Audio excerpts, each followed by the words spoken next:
Make sure you look for these signs on bridges and walls when walking down the canal, because you want to be covered by the right permit, so you could be getting a good spanking if you're not.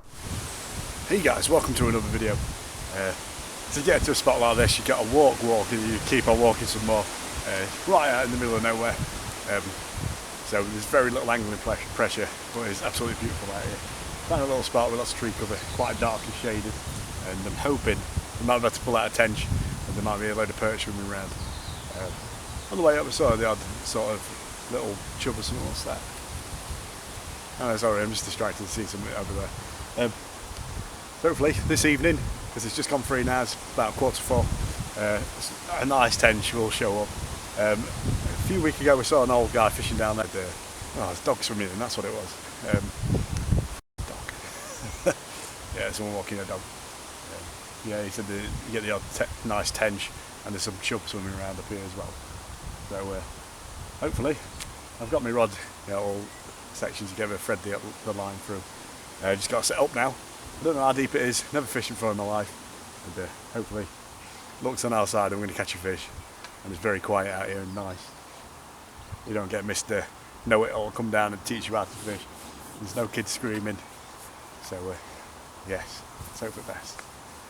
I'm glad the dog's all the way over there, he might scare some fish up. Anyway. When plumbing the deck from the canal, firstly plumb so you bang on deck, then add maybe 2 to maybe 4 inches to your float rig, especially when targeting the bigger fish. It allows you to combat the toe of the water while making your bait stay on the bottom as your float drifts through the swim. This keeps your bait there a bit longer. Also remember, the closer you are to a lock, the more toe you're going to have, so maybe that 4 inches could be 5 inches, just depending on how much water is coming through that lock, or whether you're in between 2 different locks. And because there's always water moving through it down the side of a flush and through the lock gates itself.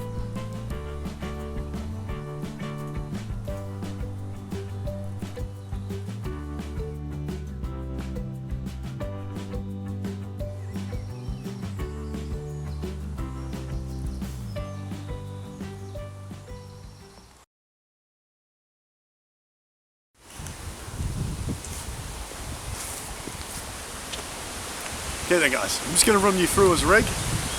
That wind's picking up. So we'll start at the top end. We got a insert waggler.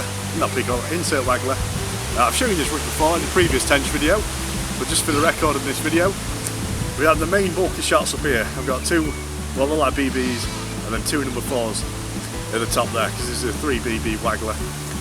This is a 5-pound mainline, down to, say, about a foot from the float. I have a bulk of 2 number 8s. They're very small shots. This is just to get an even line lay in the water as your rig's sinking down. And then in between that, just about 4 inches up from the hook length, we have 2 more number 8 shots. Again, this is just to help the rig sink. And then that's down to just loop to loop knot. Loop to loop knotted a 3-pound hook length down to a size 16 B911 silverfish hook, which is a very fine wire. It's perfect for your roach fishing, and I've had no end of nice chub and tench on this. It's perfect for little carp too. So we're running out of time. I've been fanning around setting up too long, and it's time to stick some bait in, get some bait on the hook, and we'll catch some fish. Right. Okay, so to start with, I'm just going to ball in my ashtray mix. And that's just to get a bit of bait down to try and lure some fishing straight off. So I'll use big balls. Probably going to start off with, say, 2, maybe 3 sort of half a golf ball in size. Sort of not very big at all, just like that. Over to where I'm fishing. You want to try and get it sort of a little bit short and a little bit past it, if you know what I mean, or to the right, because there is a bit of current in the water. Like a bit of a toe, so the bait's going to settle down like that to the side. Just look at it a bit like a river, but don't go excessive and lob it 5 miles away from where you're fishing. Just on it, just out to where you're going, just to the side a little bit, and maybe do one on the spot so that it goes past it, so that when you cast out you get that drift with the float, and you should have your hook bait drifting through your ground bait the whole time as you're drifting through the swim, because there's no way you can combat the flow unless you're fishing a float ledger or something like that.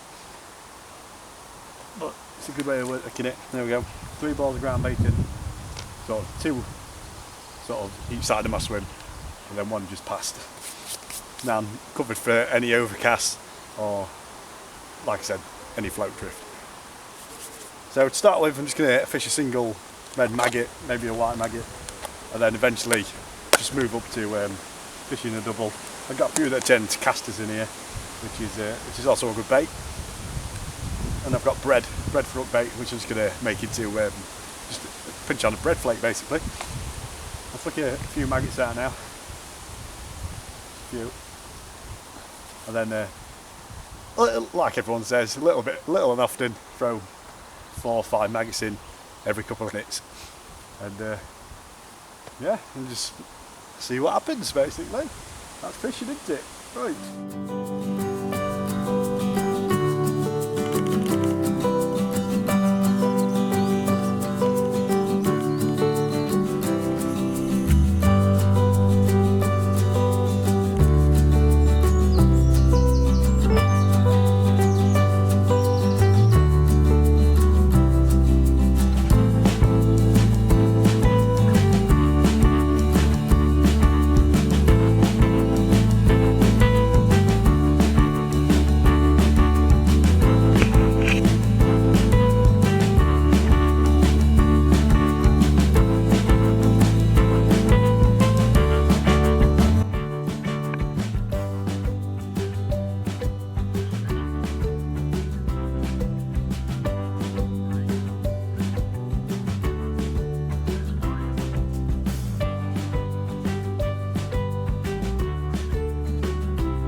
Okay, so we've got the first proper fish. It took ages, it went very quiet down here. And the float was lifting a little bit, and then slowly down. And next thing it's buried, struck into it, and we've got a nice slab on. Probably about 4 to 5 pounds in size. You can proper tangle this end up in line, rolling around. Pharaoh scrapping all. For a bream. Yeah, right around its fin. I think I brought a big net with me. This is struggle getting a little one. Very shallow down this edge. We got him. Tell you what, can't be far off £6. I'll get him unhooked on the landing mat. I'll get him on the bank and I'll present him to the camera for you.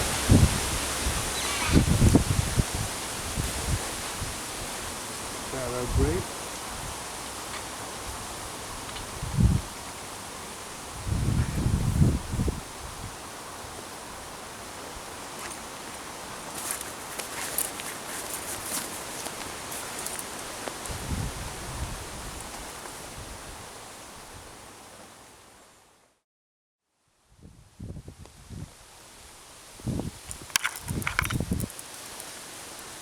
God, he's a beast.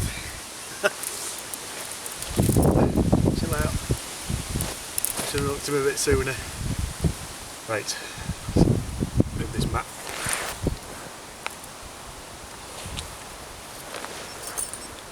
If that's not £6, I'm going to hit my old hat I used to wear every time I come fishing. Right.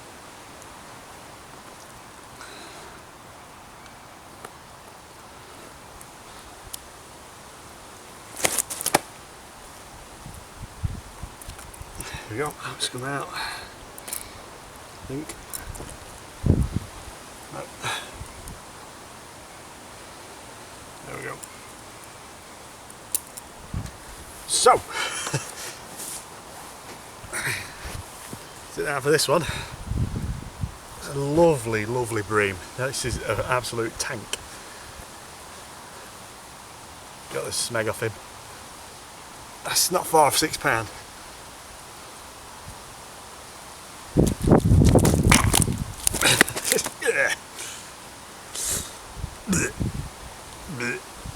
Snotted him all over me. I can't hold it, it's that deep body. Yeah guys, now that is an absolute joke. Look at that. Try and get better hold of it. That is a really deep bodied fish. It's not very fat, so no wonder it's feeding. The bream have been spawning in this canal recently, over the last couple of weeks. So yeah, well chuffed with that. Completely new spot, never fished before in my life, and we pull out a nice fish like that. So I'm going to rest him in water, and get a picture, I'll weigh him, and I'll stick the weight in on this little clip here, and we'll put some more bait out and see if we can't get another one. Because that is a lovely fish. Absolutely lovely fish. God, just eyeballs, no.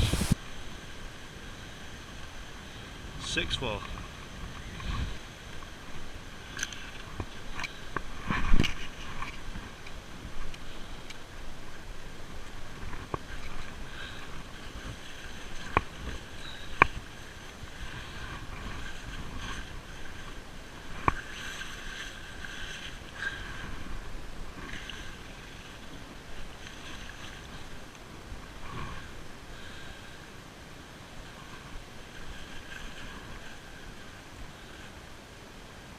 Swim away, mate.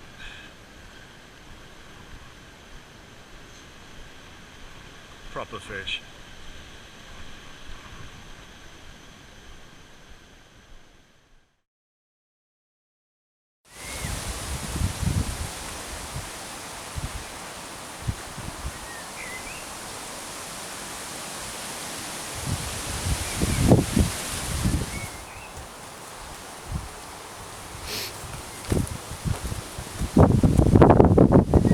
Okay guys, I'm going to call it quits here. Thanks for watching, comment and subscribe, don't poo in the bath, and I'll see you next time. Goodbye.